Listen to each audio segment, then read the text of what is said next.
pero bueno, voy a ir por atrás. Listo. Bien. Primero, si bien el objetivo es tratar de transmitir cómo la conformación de un comité de crisis o de un equipo de gestión de crisis, me parece importante, por lo menos, esbozar algunos conceptos que son aristas, si se quiere, o cuestiones elementales que hay que tener en cuenta para todo. Digo, un equipo de crisis va acompañado de un montón de otras cosas. Primero, solamente como para unificar criterios de alguna manera, entender que una crisis puede definirse como una condición que hay activos significativos bajo amenaza, llámese personas, instalaciones, hay poco tiempo disponible para resolver, hay mucha incertidumbre en general en la sociedad o en la organización. No se puede, es un evento que no puede ser contenido con la normalidad, digamos, sino que hay que aplicar medidas extraordinarias. En definitiva, se interpreta como crisis para nosotros la alteración o el desequilibrio de la normalidad de una organización o de una sociedad que se ve incapaz de salir de esa situación con los recursos que habitualmente emplea. Esto, como mencioné también recién, puede incluir potenciales riesgos en la vida de las personas o en la integridad de las organizaciones. Y la respuesta eficiente, digamos, una respuesta eficiente a la crisis es lo que después nos va a permitir de alguna manera volver a la normalidad lo más rápido posible.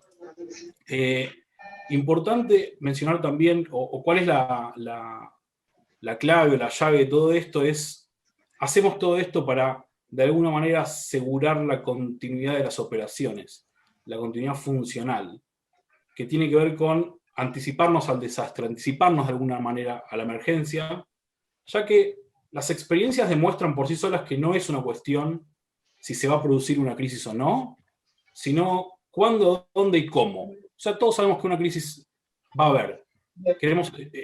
La cuestión es cuándo, la cuestión es dónde y la cuestión es cómo se va a producir. Y la continuidad funcional de las sociedades, de las organizaciones, en situaciones de crisis y de emergencia es un desafío muy complejo, muy difícil, pero que requiere una respuesta bien sencilla, bien inmediata y bien eficaz. En definitiva, ese es el objetivo. Vamos a rápidamente a dividir los principales tipos de crisis, ¿sí? Nosotros lo dividimos en tres grandes tipos.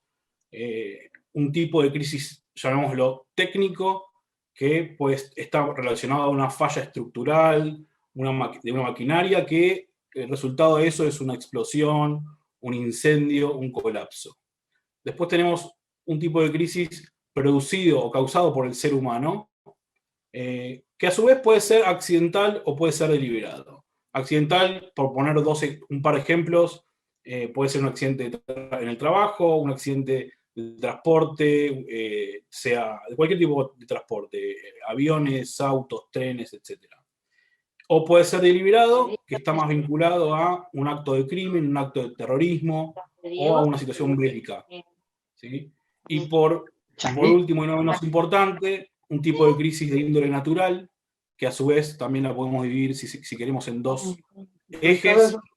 Uno, un desastre natural anticipado, que está más vinculado a las lluvias, quizás a inundaciones, o a ciclones tropicales, por ejemplo, o un tipo de desastre natural impredecible, que hoy en día todavía quizás no es 100% previsible, como pueden ser terremotos, tsunamis, derrumbes, erupciones volcánicas y demás. Y a su vez,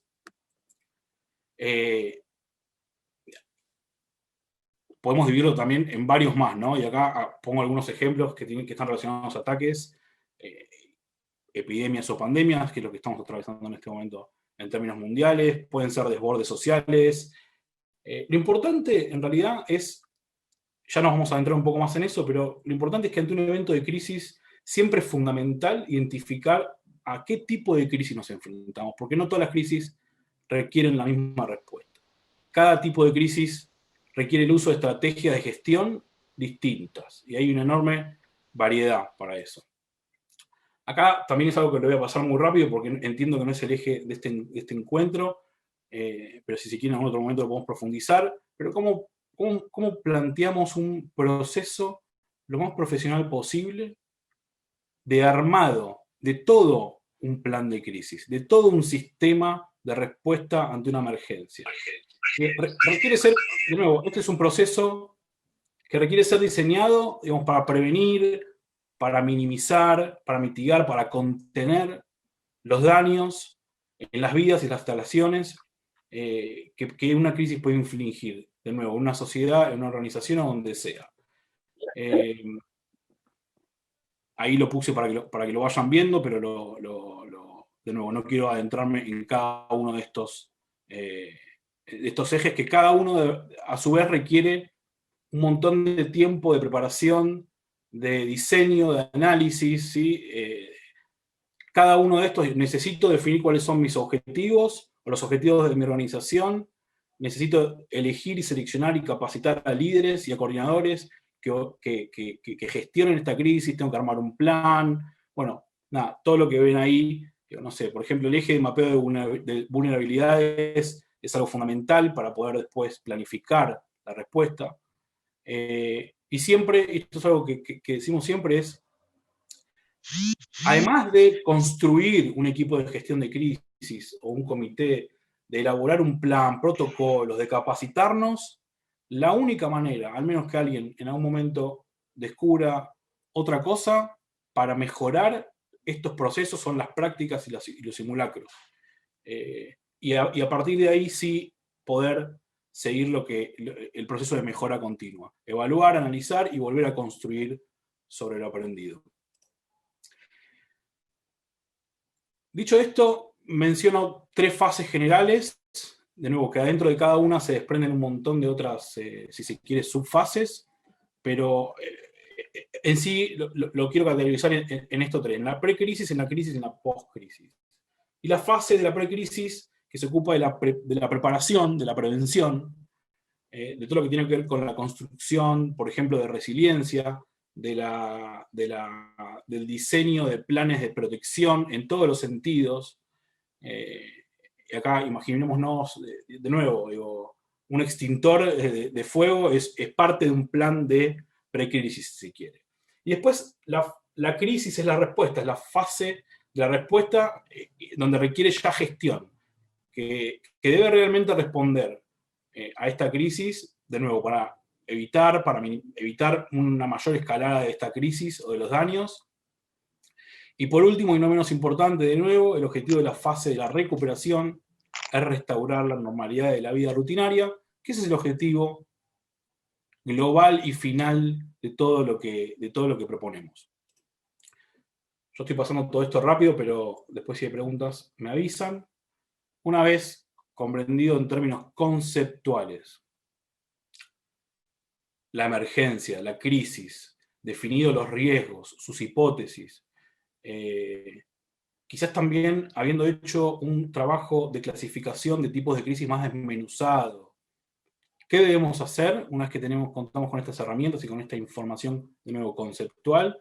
Necesitamos adaptarnos, necesitamos transformarnos y pensar en la respuesta, que la respuesta a todo esto es el comité, que es el armado del comité de crisis. Y requiere, cuando hablo de transformación, hablo de pasar de rutina a emergencia en un microsegundo y adoptar todas las medidas que estuvimos planificando para esto. 4 sencillos objetivos de la conformación. ¿Para qué queremos conformar un comité de crisis? Primero y principal, para proteger, para preservar la vida, la salud y el bienestar de las personas en primera medida y los bienes en segunda medida.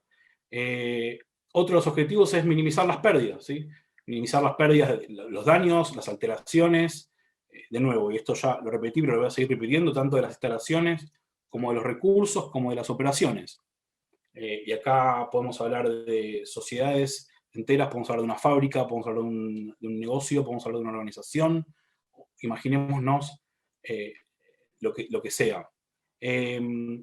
Y un cuarto objetivo es brindar información, brindar servicios, brindar elementos esenciales procesados y analizados, que en definitiva, ahora lo vamos a ver, es brindar planes de acción. El comité de crisis necesita brindar un plan de acción para dar respuesta a esta crisis. Bien, ahora sí, ¿cómo lo vamos a crear? Antes que nada, hay que pensar en cuál es el perfil ideal de los miembros del equipo de crisis. En general, hablamos de personas con algún interés o motivación, que desean participar del proceso de planificación de crisis y con quien, como líderes, de alguna manera nos gustaría trabajar si una crisis afectara a nuestra organización. Desde ya, que acá estamos hablando de un ideal, necesitamos personas obviamente con un grado de responsabilidad importante, necesitamos personas sensibles, porque a veces uno habla de que no, hay que ser muy frío, claro que hay que ser muy frío, pero también hay que ser sensible. La sensibilidad nos va a permitir identificar qué es lo que está pasando de una manera mucho más eficiente. Necesitamos ser flexibles para no seguir, si bien hay que seguir un protocolo, necesitamos entender la realidad, por eso también la sensibilidad, y ser flexibles para adaptarnos. Necesitamos, obviamente, fundamental, tener habilidad para trabajar bajo condiciones de estrés, estar calmados ante una situación adversa. Requiere de estas personas tener destreza para, como dije antes, seguir los protocolos, seguir los procedimientos en situaciones de crisis y no distraerse, no desvirtuarse, sino una persona que sea focalizada en la tarea. Necesitamos poder tomar decisiones rápidas. Necesitamos, así como poder tomar decisiones, también ejecutar decisiones de otros rápidamente, que no es lo mismo. Y necesitamos, obviamente, comunicar las cosas con claridad. Si no comunicamos las cosas con claridad, la crisis, a veces en vez de minimizarla, la incrementamos. Y la comunicación es un eje clave y transversal a todo tipo de situación de crisis. Y obviamente necesitamos saber trabajar en equipo. Continuando con la conformación de un comité de crisis, vamos a ir por partes. Primero, vamos a hablar de grandes grupos, ¿ok? Después uno lo puede pensar de infinitas maneras y infinitas metodologías, pero vamos a pensar en grandes grupos. Primero, un comité de gestión estratégica, de coordinación general, que acá adentro incluyen los líderes, no sé, los jefes, los tomadores de decisiones, los que motorizan y lideran esta crisis. Luego, necesitamos contar con una unidad de gestión profesional, una unidad de gestión operacional, que van a ser los profesionales, ¿sí? Los profesionales expertos en cada ámbito que requiere la crisis. Y acá después nos vamos a meter más de lleno, pero sí requiere un enfoque bien interdisciplinario, que cuente con médicos, con psicólogos, con abogados, con rescatistas, con comunicadores, con personal de seguridad, grupos de investigación, y cada uno de estos grupos profesionales y bien técnicos deben ser liderados a su vez por una persona. Ya después vamos a entrar un poco más en eso también. Necesitamos una unidad de apoyo logístico y gestión, algo que nos dé soporte para que los profesionales y los tomadores de decisiones puedan hacer su trabajo de la mejor manera. Se requiere un montón de elementos, de necesidades, de no sé, lo que sea. Y también lo vamos a dividir en un cuarto grupo que tiene que ver con una unidad de acción inmediata, que nosotros es lo que llamamos las personas que van a intervenir en el campo, en el lugar del hecho de la crisis, si es que fuera de alguna manera presencial, ¿no? Continuando con cómo nosotros sugerimos conformar un comité operativo profesional.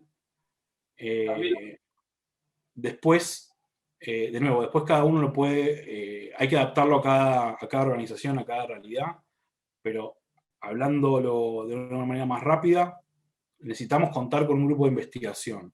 ¿Qué es un grupo de investigación? Es un grupo que lo que necesitamos que haga es que verifique la información en los medios, en fuentes abiertas, en el terreno, conseguir información y revisarla y chequearla. Es un aspecto fundamental. Y la mayoría de las organizaciones que se preparan para la crisis no cuentan en general con este grupo, Y grupo, puede ser una persona, 2, 5, 20, no importa, depende de la magnitud de la organización, pero requiere contar con un grupo que investigue la crisis durante la crisis misma. Necesitamos contar con un grupo de cuidados médicos y sociales. Y acá adentro estamos hablando de médicos, estamos hablando de psicólogos, de trabajadores sociales, de miembros religiosos, líderes religiosos, personas que puedan dirigirse a la escena de crisis si fuera necesario. Necesitamos contar con un grupo de comunicaciones. Y acá tenemos que tener los mejores expertos en temas de comunicación. Suministrar información a la gente por la línea que sea, telefónica, internet, redes, lo que sea, va, de nuevo, es transversal a toda la crisis y va a ayudar a contenerla o, en su defecto, algo mal comunicado o no comunicado, a incrementarla. Entonces, tenemos que considerar contar con un grupo de comunicaciones. Logística, soporte, como dije antes, vamos a necesitar equipos, vamos a necesitar gente que llevar elementos de un lugar a otro, no sé, traductores, chofer, no sé, lo que se les ocurra, elementos, refrigerios, las necesidades de cada uno de los grupos. Los médicos necesitan una cosa, los psicólogos probablemente en términos de equipamiento por ahí nada, pero digo, todos van a necesitar algo, tenemos que contar con un área de soporte a todo eso. Vamos a necesitar un grupo financiero y asuntos legales que a su vez pueden, si el comité de crisis es bien grande, se puede también dividir en dos, pero ¿esto para qué?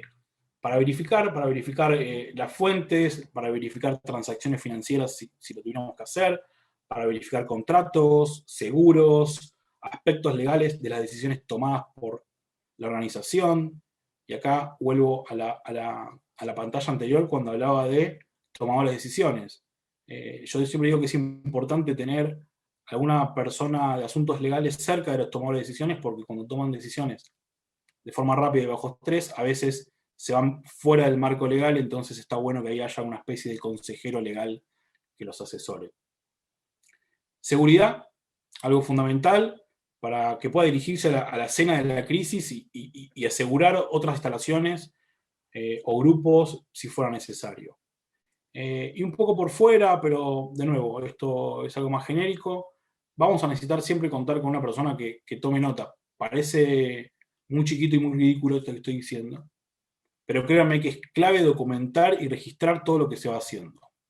Y acá no tiene, los vínculos de un aspecto legal no tiene nada que ver con legal, sino que tiene que ver con poder aprender de lo que fuimos haciendo y no perder información.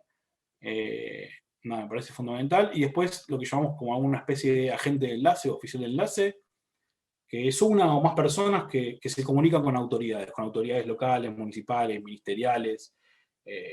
Nada, la persona puede ser, digamos, particular o puede ser una persona con muy buenos contactos y demás. Puede haber más, podemos hablar de un equipo de recursos humanos para administrar todo esto, podemos hablar de rescatistas, podemos hablar de personas que luchan contra el fuego, todo lo que se les ocurra puede entrar en un comité operativo. Lo importante es adaptar a cada comité la realidad de cada organización, a sus dimensiones, a sus necesidades. Es importante para construir un comité operativo también pensar antes y analizar cuál es la mejor estructura para organizarlo. Si lo dimos así, si lo dimos con jefes, con subjefatura, no importa, hay que hacerlo de alguna manera y en cada organización, cada sistema o municipio, lo que sea, lo piensa de una manera determinada, pero lo importante es pensarlo. ¿Qué más necesitamos? Yo creo que se necesita un centro de control de crisis, aunque esta pandemia puede decirme lo contrario. Cuando hablo de un centro de control de crisis, si esto lo hubiéramos hablado hace 6 meses, se hubiera dicho que necesitamos un centro de control de crisis súper equipado, un lugar físico. Ahora podemos hablar de un centro de control de crisis virtual o también físico, pero en definitiva, más allá de los objetivos que están ahí en la pantalla y que me parece importante que tenernos en cuenta de por qué necesitamos tener un centro de crisis, el centro de crisis es el lugar que se va a transformar cuando se activa y cuando se declara la crisis en el corazón del manejo de la emergencia. Es donde confluye toda la información durante la crisis, donde se toman decisiones estratégicas, donde se toman decisiones operacionales. Es el lugar donde se reúne el equipo de crisis, el que no va al campo o el que sí va al campo, no importa. Es donde se reúnen. Es donde, cuando se declara el estado de emergencia, ya cada uno que pertenece al comité de crisis sabe que tiene que ir a ese comité de crisis. Por eso es importante que todo el comité esté familiarizado con la ubicación, con el centro de mando de crisis, que sepa exactamente a dónde ir si recibe una llamada.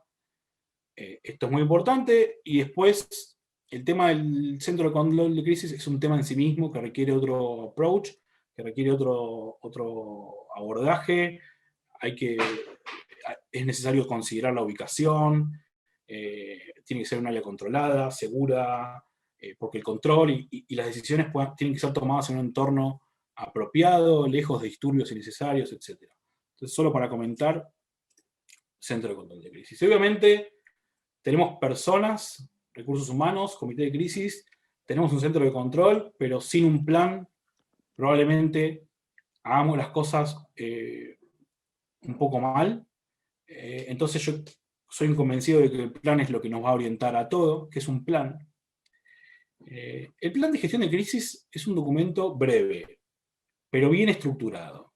Y debe ser comprendido por la totalidad de los miembros del comité de crisis, no solamente el que lo escribe o del líder, todos deben leer y comprender el plan de gestión de crisis. Incluso en condiciones bajo estrés, durante una situación de crisis, debemos poder contar con este material y leerlo. Por eso tiene que ser bien breve. Y acá hay que incluir un montón de cosas. Nosotros lo dividimos en estos elementos, pero de nuevo, como todo lo que vengo diciendo, se puede subdividir en muchos otros y considerar otros. Primero, información general de la organización en la que estoy. ¿Sí? Nombre, si tiene muchas instalaciones, dónde están. Información básica de la organización o de la ciudad o de lo que esté trabajando para enfrentar la crisis. Segundo, un mapeo de riesgos. Y esto es un punto donde requiere que, para mi punto de vista, especialistas en análisis de riesgos se reúnan y trabajen fuertemente en el análisis. ¿Cuáles son los riesgos reales? No queremos listar todos, porque no son los mismos, porque en Argentina no hay tsunamis, por ejemplo, por ahora. Entonces, y en otros lugares de Centroamérica, por ejemplo, sí. Entonces, consideremos en base a dónde estamos, cuál es nuestra organización, vamos a analizar esos riesgos. Ideal también es armar una matriz de riesgos que nos compare la probabilidad con el impacto, y hay un formato y una herramienta para hacerlo, que es la matriz de Mosler, que nos da un impacto, de nuevo, si yo tengo una fábrica y me entran a robar, voy a tener un impacto, entonces voy a tomar X medidas.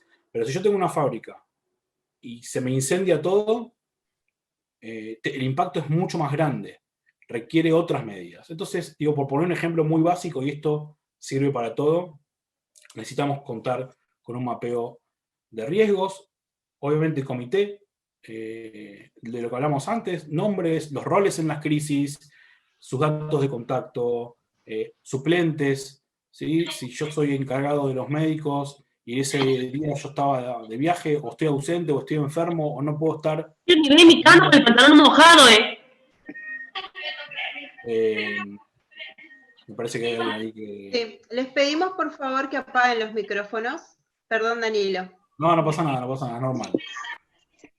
De nuevo, los datos del comité, procedimiento de activación, y esto es algo fundamental que les cuento que en muchos lugares no lo determinan y es súper sencillo, que es quién o quiénes pueden activar la crisis. ¿Y cómo es esa comunicación?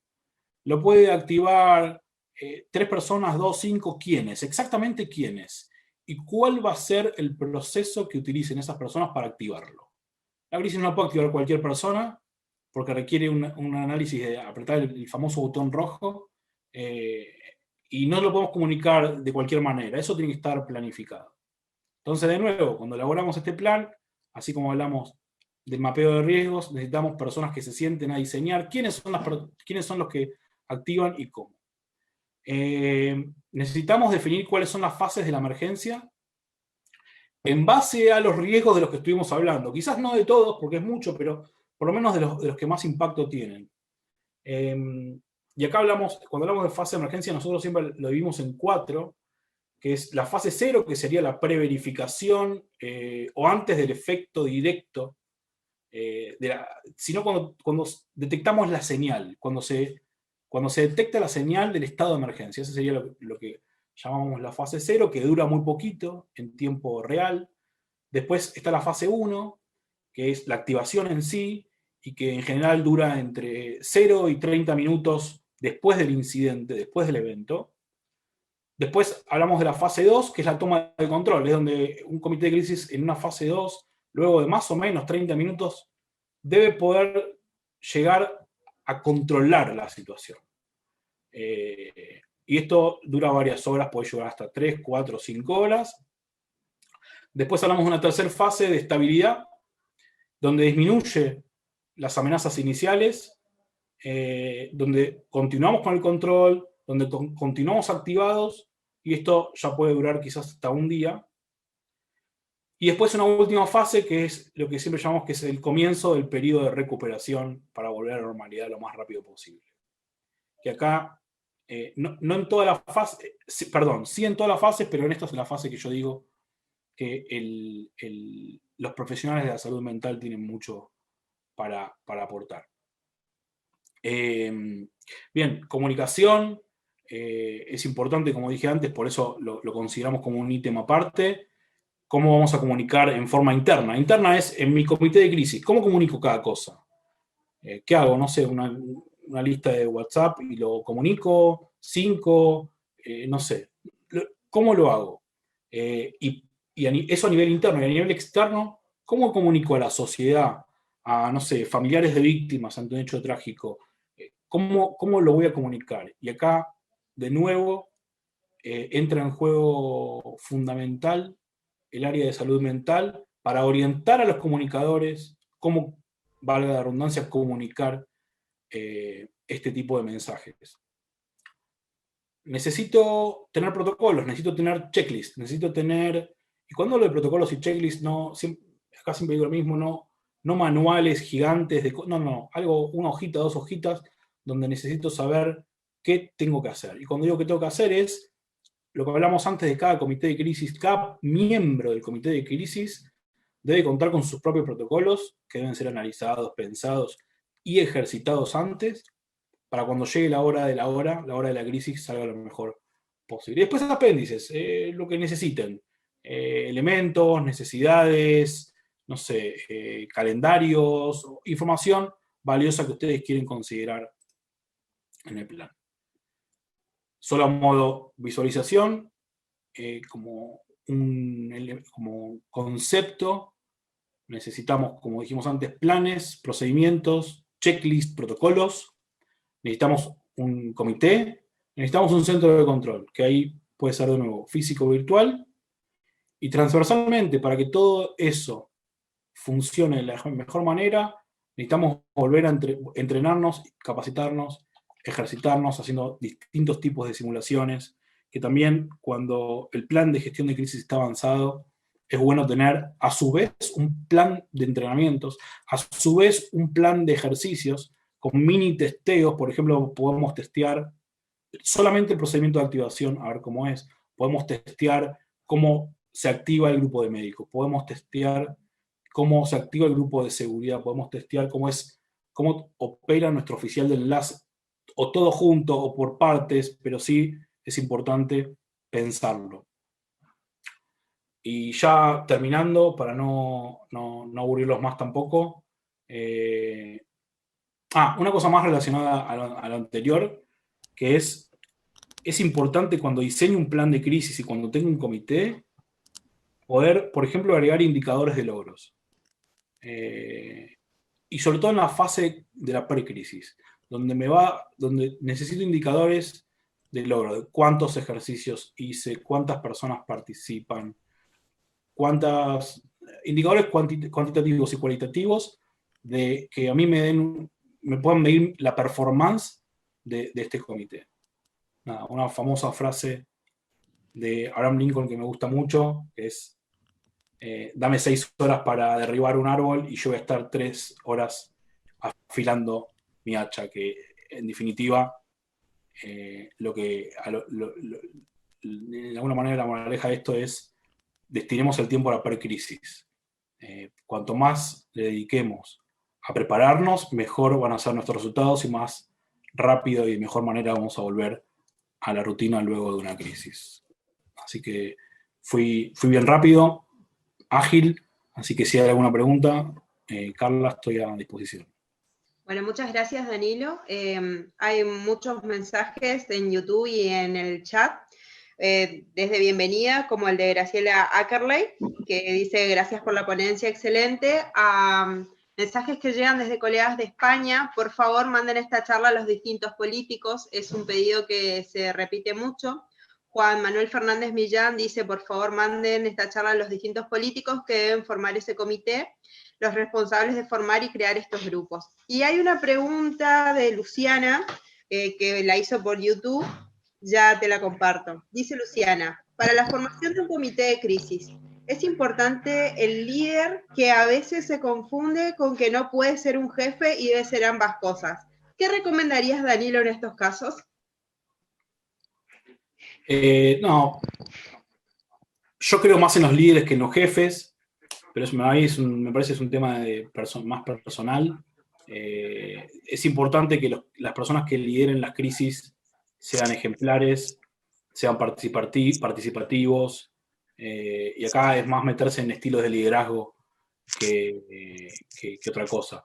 Pero personalmente yo, Danilo, creo más en los estilos de liderazgo como líderes, como personas que traccionan a sus equipos en la delantera, pero en el mismo camino, y no jefes que solamente estén impartiendo algún tipo de orden y nada más. Aunque es una línea delgada, porque durante las crisis también es muy importante